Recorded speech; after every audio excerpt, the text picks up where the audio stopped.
Kaj zdaj priča? Evo, doktor. Hvala, ene dobre proteine si mi tle zmešal.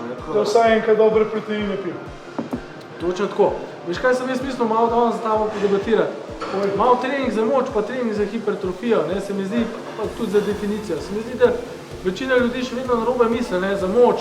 Moram jaz sam na te ponovitve se osredotočil, 3 do 5 ponovitev, trening za moč, visoke teže. Trening za hipertrofijo, definicijo, mehne teže, 10 do 12 ponovitev. Jaz pa mislim, da ni čisto tako, je treba malo paziti. To si ful dobro omenil, pa še kar je najbolj pomemben, kar folk pozablja, da v bistvu definicije pa mase je najbolj v hrani, ker ti lahko delaš 300 ponovitev, pa če boš prišel pa naloadal na en koliko hamburgerjev, se naučiš tvoj telo spremenil. Plus to, preveč se osredotoča folk na dejansko na ponovitve, ki bi se mogel osredotočiti, ne vem, si daš 10 ponovitev, pa lahko jih narediš 20, nisi nič naredil.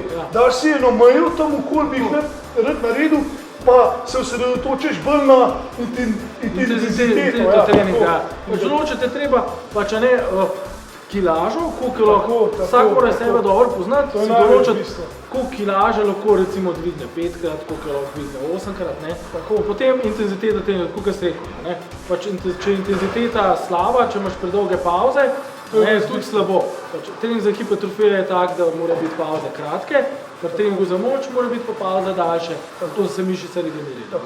In tle je največ napaka, a ni to? Je tako.